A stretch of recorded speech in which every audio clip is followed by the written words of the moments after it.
वाले हैं। बहुत ध्यान से आज की कथा सुनना कि एकादशी का आपसे आपसे आपके बच्चे पूछेंगे, मम्मी हम भगवान विष्णु का दर्शन करते हैं, हम राम जी का दर्शन करते हैं, हम कृष्ण भगवान का दर्शन करते हैं, हम भवानी माता का दर्शन करते हैं, हम शंकर जी का दर्शन करते हैं, हम सारे देवी देवताओं का दर्शन करते हैं, पर ये एकादशी माता तो कभी नजर ही नहीं आती। पूछेंगे कि नहीं पूछेंगे कि तुम जिस एकादशी का व्रत करते हो इनका जन्म कहां से हुआ,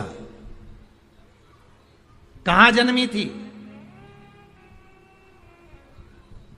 एकादशी की जन्मस्थली कहां है? भाई भगवान कृष्ण की जन्मस्थली तो मथुरा है, श्री राम जी महाराज की जन्मस्थली बोल दो जम के अयोध्या है।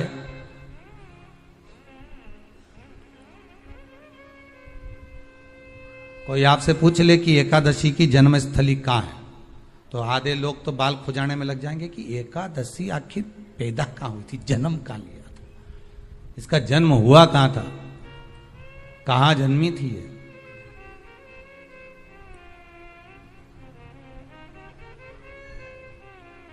इसका जन्म स्थल है कहां?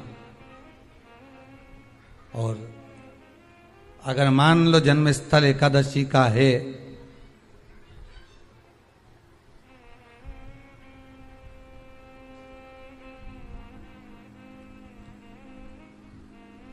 और एकादशी अगर जन्मी है, उसका जन्म हुआ है और दुनिया के लोग इतना व्रत करते हैं, उपवास करते हैं, तो फिर इसका जन्म स्थल कहां होगा? तो कहा इसका जो जन्म स्थल है वो बद्रीनाथ। कहां पर है? बद्रीनाथ। और उस बद्री विशाल में भी एक गुफा जिसका नाम है हेमवती। क्या नाम है? हेमवती। उस गुफा में एकादशी का जन्म स्थल है। बद्री विशाल में हेमवती गुफा जो 12 योजन अंदर प्रवेश करने जितनी है, 12 योजन की गुफा के अंदर, हेमवती के अंदर एकादशी का प्रागट्य हुआ था, एकादशी का जन्म हुआ था।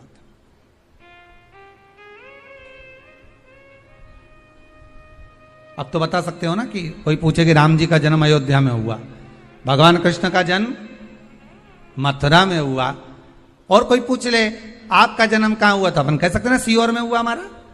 और आपसे कोई पूछे कहां हुए तो कहीं इंदौर में हुए, कि देवास में हुए, कि भोपाल में हुए, कि मुंबई में हुए, कि पूना में हुए, आपका तो बता दोगे। पर बच्चे आपसे पूछ ले मम्मी तू इतनी एकादशी का व्रत करती है, एकादशी का तू व्रत करती है और सबको करा देती है कि बल्लभ कुल की एकादशी करो, भले बकरी जैसे चरो पर एकादशी करो, और सबको एकादशी कराया, तो कोई पूछ ले कि एकादशी का जन्म कहां हुआ था, तो आप कह सकते हो कि बद्री विशाल में, हेमावती में, बद्री विशाल के हेमवती गुफा के अंदर जो 12 योजन की गुफा है, उस गुफा में एकादशी का जन्म हुआ।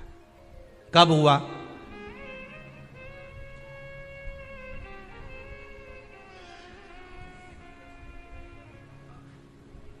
जन्म होने का कारण, राम जी के जन्म होने का कारण था रावण का संहार। भगवान कृष्ण के जन्म होने का कारण था कंस का संहार। नरसिंह भगवान के जन्म होने का कारण, प्रकट होने का कारण था हिरण्यकशिपु का संहार। वराह भगवान के प्रकट होने का कारण था कि पृथ्वी को जल पर लाकर ठहराना, हिरण्याक्ष का संहार।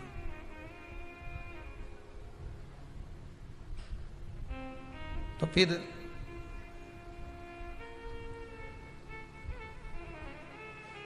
इसके जन्म का कारण क्या है? तो कहा इसके जन्म का केवल एक कारण है। सतयुग में, अब एक और बात का बहुत ध्यान दीजिएगा महाराज, सतयुग एक बार नहीं हुआ कि तुम सोचो कि सतयुग के बाद में द्वापर, त्रेता आ गया, त्रेता के बाद द्वापर आ गया, द्वापर के बाद कलयुग आ।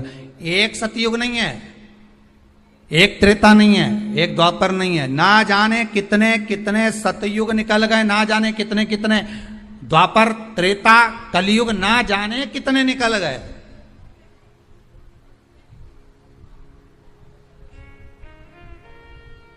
और आप और हम जैसे भी इस पृथ्वी पर ना जाने कितने, अरे जम के तो बोलो, निकल गए। पृथ्वी वहीं की वहीं है, जिस मकान में रहते हो वो मकान भी वहीं की वहीं है।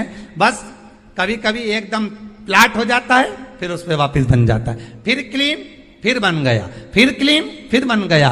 ना जाने कितने कितने कितने कितने जन्म हम ले चुके हैं, और हमारे भी आगे का जन्म कितने जन्म होते रहेंगे। जमीन वहीं की वहीं रह जाएगी और अपन चले जाए, बस वो जगह वहीं रह गई। जो पहले परदादाजी की थी, दादाजी को मिल गई, दादाजी की थी, पिताजी को मिल गई, पिताजी की थी, उनके बेटे को मिल गई, उनके बेटे से उनको बेटों को मिल गई।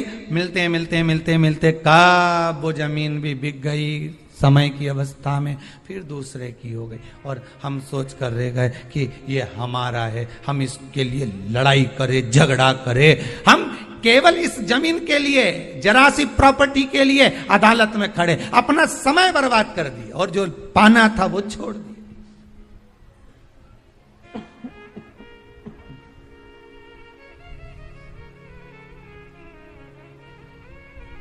जो पाना था वो छोड़ दिया हम।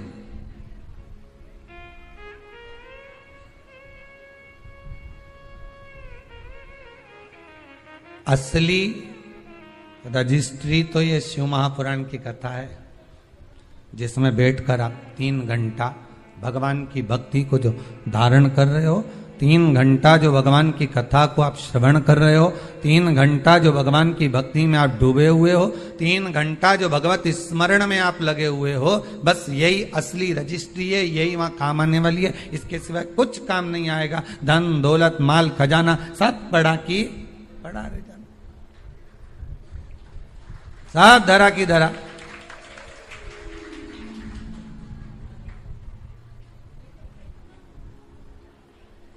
रह गया।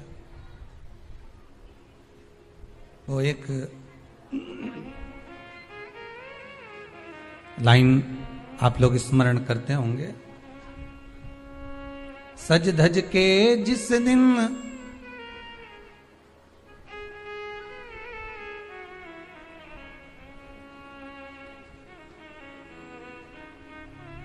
सज धज के जिस दिन मौत की शहजादी आएगी, न सोना काम आएगा न चांदी आएगा।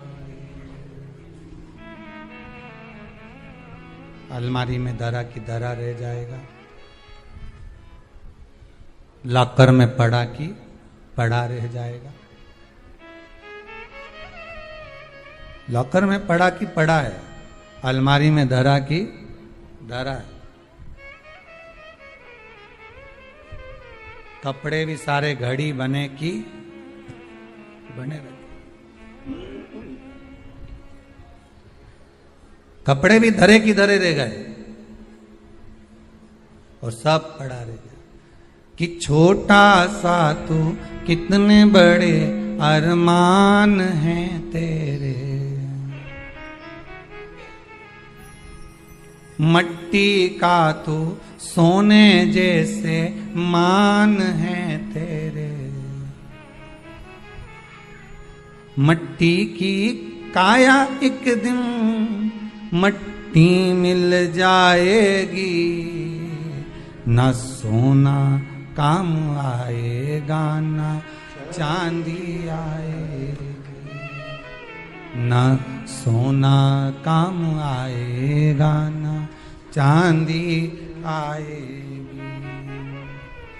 सज धज के जिस दिन मौत की शहजादी आएगी, ना सोना काम आएगा ना चांदी आएगी, ना सोना काम आएगा ना चांदी। सब पड़ा रह जाएगा, धरा की धरा रह जाएगा, सब पड़ा की पड़ा रह गया, जीव चला गया।